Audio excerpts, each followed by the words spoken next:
So here we go, boys. The HF-24 Marut is here for us to test it out. So let's see what is the performance of this thing flying around, and if I'm right, does it actually feel like a hunter? So let's take a look. It is a very odd looking aircraft, I must say. It feels like I don't know, like a thicker hunter or something crazy like that. So yeah, a very cool aircraft, I gotta say. It does not have any type of guidance. I saw a lot of people in the forums and the discords and stuff, asking for it. Does it have CCRP or something? No, it does not. Okay, so it doesn't, for now at least, it doesn't have any type of computer. I don't think it will have.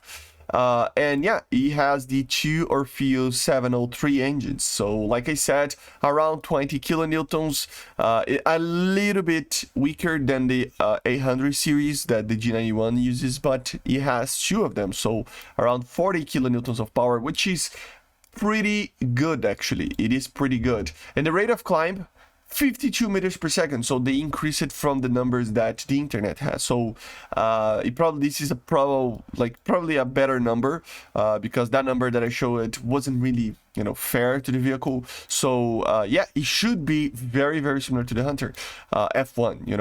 430 millimeters, which is pretty good. And in the modifications, of course, I cannot show everything, but we do have fuel tanks with the rockets, as you see. So we do have the internal rockets over here, just like a French aircraft or some other aircraft that have these, some British I think as well, but mainly French aircraft like to have this.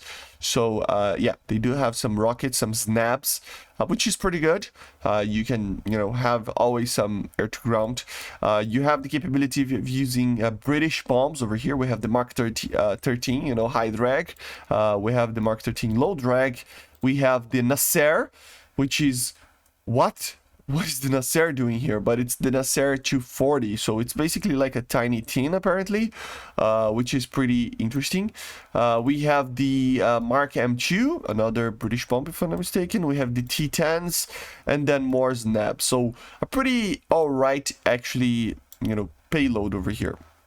So let's try to fly this thing. You can see the modifications over here. Notice the BR of this thing. It is a 7.7 in BR, which I think is pretty low. It's pretty low. So let's try to, yeah, I cannot use any other one because it's kind of a test. And then let's do minimal fuel. It should be alright with minimal fuel. In a real battle, I would probably use like a 10-minute fuel or something like that. But yeah, we are here in the Golan Heights. Ooh, it does have a cockpit. That's cool. Very, very cool cockpit. Very different. But it feels like a American cockpit, something like that. It does have a holographic aiming system. We do have a lot of fuel tanks there. And yeah, Aidens with a lot of ammunition, which is pretty good. These cannons are pretty good. And then we have this thing, the bomb bay, they say, but yeah, with rockets, which is pretty good. They spread around quite a lot, but yeah, we do have some rockets as well there. And I thought the minimum fuel was 7 minutes. Why is it like 3.53? That's weird. But yeah, let's see the flight model of the thing. So of course, like I said, it is a test flight, so some of the stuff I cannot test properly. Like for example, I cannot have an ace pilot, which means I cannot like fully pull and see how much G's it will be pulling for a long period of time. But I gotta say, guys, this feels like a hunter. It does feel like a hunter. The amount of pull is pretty good, but it will be less, I would say, than the Saber and the MiG.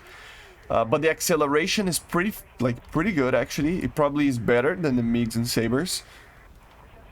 Because remember, this thing has a very low BR, much lower than the MiG-15 and Sabers and whatnot, So, yeah, it's kind of odd, actually. Look at the max speed on this thing. Oh my god, it's so fast. Oh, this is a fast aircraft. It's really, really fast for the time, for the BR, I must say. This is actually pretty good. This is going to be a very fun aircraft to fly. The climb rate, pretty good as well. It maintains energy pretty well. I gotta be honest, this doesn't feel like a 7.7 aircraft. I think this should be like an 8.7. How is that 7.7? I mean, look at the climb on this thing. This is comparable to MiGs and stuff that are in 8 point something, right? So I have a feeling that they might change BR. This doesn't make much sense in my opinion to have... I mean, look at the climb of this thing, man. It's really, really good. It's more close to like a Shenyang F5, right? Or something like that. I think the thrust is pretty good. I mean, 40 kilonewtons is a pretty good thrust. Let's see the max speed on a dive over here. It'll probably break my wings, but just to test it out, can we do Mach 1? We can. So, yeah, I don't know if this... Yeah, guys, this is not a 7.7 vehicle. This is not a 7.7 vehicle. It should not be by any means a 7.7. This is way too low for such a good aircraft. I think, yeah, of course, the turning capability, it is a little bit sluggish. It feels a little bit sluggish compared to some of the other aircraft because it is a heavier aircraft, especially with those two engines right on the back there. I mean, they're kind of in the middle, but still on the back there. It feels like the aircraft is very sluggish, but it has a very good, I mean, I would say a medium turn, like roll rate, way better than the MiGs, slightly worse maybe than the Sabres.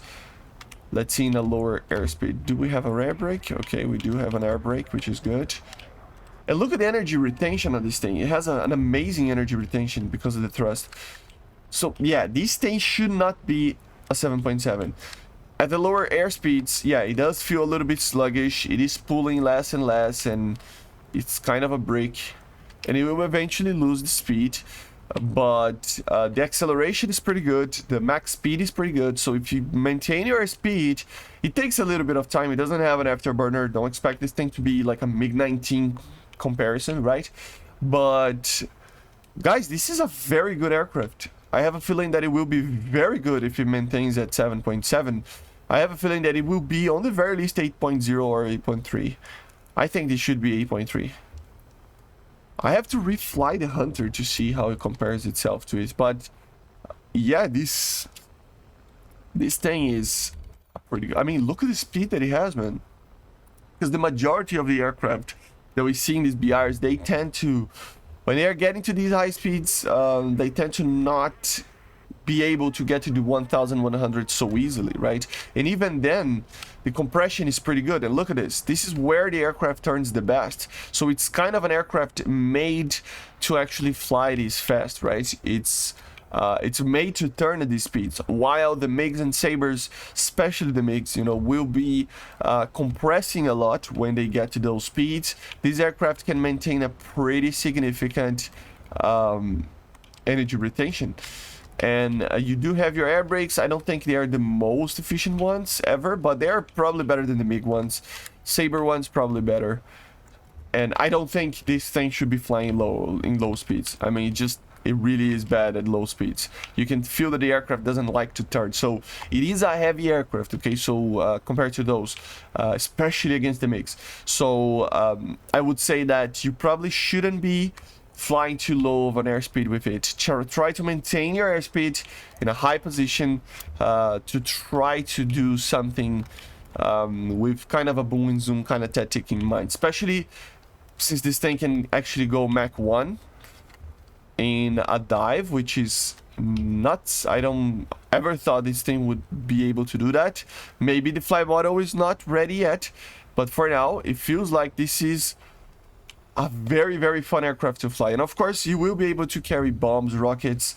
You still have your Aidens, which are pretty good guns to this BR. I love the way... I mean, there are better guns out there, maybe, but the Aidens are pretty good, right?